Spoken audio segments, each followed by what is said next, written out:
മണ്ണിടിച്ചിലുണ്ടായ സ്ഥലത്ത് രക്ഷാപ്രവർത്തനത്തിന് സൈന്യമെത്തി 60-അംഗ സൈന്യമാണ് എത്തിയത്. ഏറ്റവും പുതിയ വിവരങ്ങൾ അങ്കോളയിൽ നിന്നുള്ള പുതിയ വിവരങ്ങളുമായി ഞങ്ങളുടെ പ്രതിനിധി സിജു കണ്ണൻ ചേരുന്നു. സിജു കണ്ണൻ, രാവിലെ എത്തുമെന്ന് അറിയിച്ചിരുന്ന സൈന്യം വളരെ വൈകി ഇപ്പോൾ എത്തിച്ചേർന്നിരിക്കുന്നു. എങ്ങനെയാണ് ഇനി രക്ഷാപ്രവർത്തനത്തിൻ്റെ രീതി മാറുക? നിലവിൽ എത്ര അംഗ സംഘമാണ് എത്തിച്ചേർന്നിട്ടുള്ളത്? ആ മണ്ണ് നീക്കുന്നതിനുള്ള സന്നാഹങ്ങളുമായിട്ട് തന്നെയാണോ ഈ സൈന്യം അവിടെ എത്തിച്ചേർന്നിട്ടുള്ളത്? ഇപ്പോൾ സൈന്യം ഇവിടെ എത്തിയിട്ടുണ്ട്. അല്പസമയത്തിനകം ഈ സ്ഥലത്തേക്ക് പ്രവേശിക്കുമെന്നാണ് മനസ്സിലാക്കാൻ സാധിക്കുന്നത്. ഈ സൈന്യത്തിന്റെ രക്ഷാപ്രവർത്തനം ഇവിടെ നടക്കും.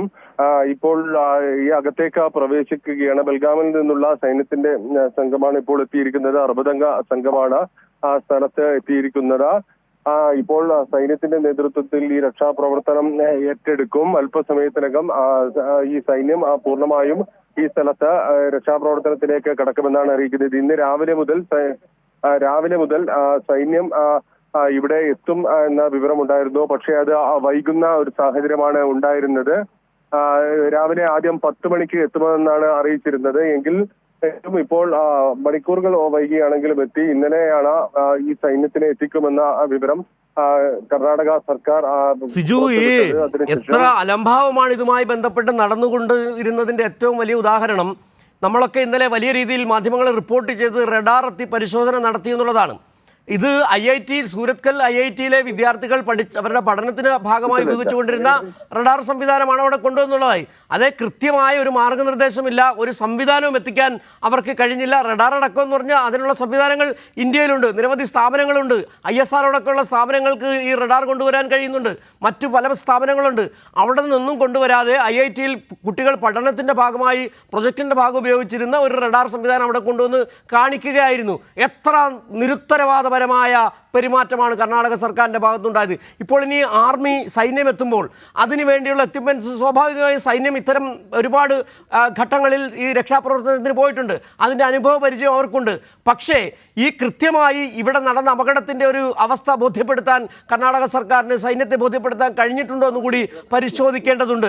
ആവശ്യമായ ഉപകരണങ്ങൾ അവർ കൊണ്ടുവന്നിട്ടുണ്ടോ എന്നുകൂടി പരിശോധിക്കേണ്ടതുണ്ട്. ഇപ്പോഴും കർണാടകയുടെ ഭാഗത്തു നിന്നൊരു മന്ത്രിയോ പ്രധാനപ്പെട്ട ആരോ അവിടെ ഇല്ല എന്നുള്ളത് കൂടി ഈ സാഹചര്യത്തിൽ ഓർക്കേണ്ടതാണ്. സിജു 2:30 മുഖ്യമന്ത്രി എത്തുമെന്നാണ് ഇപ്പോൾ അറിയിച്ചിരിക്കുന്നത്. മറ്റു വിവരങ്ങൾ ലഭ്യമല്ല. നിലവിൽ മന്ത്രിമാരോ മറ്റുള്ളവരോ സ്ഥലത്തില്ല. സൈന്യം ഇന്ന് രാവിലെ മുതൽ രക്ഷാദൗത്യം ഏറ്റെടുക്കുമെന്നാണ് അറിയിച്ചിരിക്കുന്നത്. അതിനുശേഷം രാവിലെ 11:30 എത്തുമെന്ന് അറിയിച്ചു. രാവിലെ തന്നെ സർക്കാർ ബന്ധപ്പെട്ടു എന്നാണ് പറഞ്ഞത്. പക്ഷേ എന്നാൽ ഇപ്പോൾ 2 മണിക്ക് ശേഷമാണ് സൈന്യം ഇവിടെ എത്തിയിരിക്കുന്നത്. 2:15 ഇവിടെ എത്തിയിരിക്കുന്നത്. അല്പസമയത്തിനകം തന്നെ അവിടെ എത്തിയ ഉടൻ തന്നെ ഇവർ ഈ രക്ഷാദൗത്യത്തിന്റെ ഭാഗമാവും അതിന്റെ നേതൃത്വം ഏറ്റെടുക്കുമെന്നാണ് മനസ്സിലാക്കുന്നത്. കൂടുതൽ സാങ്കേതിക സംവിധാനങ്ങൾ പരിശോധന നടത്തുന്നതിനുൾപ്പെടെ ഇവരുടെ കൈവശമുണ്ട് എന്നാണ് മനസ്സിലാക്കുന്നത്. നേരത്തെ തന്നെ സൈന്യത്തെ കൊണ്ടുവരണമെന്ന ആവശ്യം അവർ ഉന്നയിച്ചിരുന്നു, കുടുംബം ഉന്നയിച്ചിരുന്നു. എന്നാൽ അതിനനുസരിച്ചുള്ള ഒരു തീരുമാനം ഈ സർക്കാരിന്റെ ഭാഗത്തു നിന്നുണ്ടായില്ല. കഴിഞ്ഞ ദിവസം 5-ാം ദിവസം രാത്രിയാണ് ഇങ്ങനെ ഒരു തീരുമാനം എടുത്തത്. സൈന്യത്തിന്റെ സേവനം ആവശ്യപ്പെട്ടത്. ഇവിടെ നിന്ന് 3 മണിക്കൂർ യാത്ര കഴിഞ്ഞാൽ അപ്പുറത്താണ് ബൽഗാം ഈ കരസേനയുടെ കേന്ദ്രം. അവിടെ നിന്നാണ് ഇപ്പോൾ ഇവർ എത്തിയിരിക്കുന്നത്. ഏതായാലും കുടുംബത്തിന്റെ ആവശ്യം അംഗീകരിക്കപ്പെട്ടു. പക്ഷെ അത് എത്ര ദിവസം കഴിഞ്ഞു എന്നുള്ളതാണ് പ്രധാനപ്പെട്ട ചോദ്യം. 5-ാം ദിവസം രാത്രി തീരുമാനമെടുത്തു.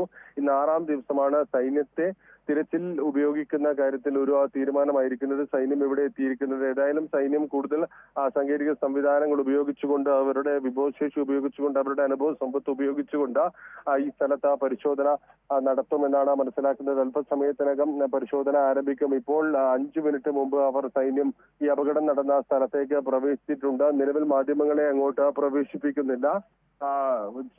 മാധ്യമങ്ങളെ പ്രവേശിപ്പിക്കുന്നതുമായി ബന്ധപ്പെട്ട കാര്യങ്ങൾ സംസാരിക്കുന്നു. എന്നാൽ നിലവിൽ അതുമായി ബന്ധപ്പെട്ട അനുമതിയില്ല എന്നാണ് പറയുന്നത്.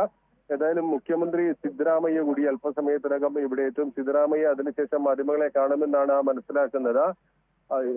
ഇപ്പോൾ സൈന്യം ശരി, സിജു കണ്ണനാണ് അങ്കോളയിൽ നിന്നുള്ള ഏറ്റവും പുതിയ വിവരങ്ങൾ നൽകിക്കൊണ്ടിരിക്കുന്നത്. അങ്കോളയിൽ രക്ഷാപ്രവർത്തനത്തിന് സൈന്യം എത്തിച്ചേർന്നിരിക്കുന്നു. 60-അംഗ സൈന്യം ആണ് എത്തിയെന്നുള്ള വിവരങ്ങളാണ്, പ്രാഥമിക വിവരങ്ങളാണ് നമുക്ക് ലഭിക്കുന്നത്. ഏതായാലും 6-ാം ദിനത്തിലാണ് സൈന്യം എത്തുന്നത് എന്നുള്ള സങ്കടകരമായ വിവരമാണ് പ്രേക്ഷകരുമായി പങ്കുവയ്ക്കാനുള്ളത്.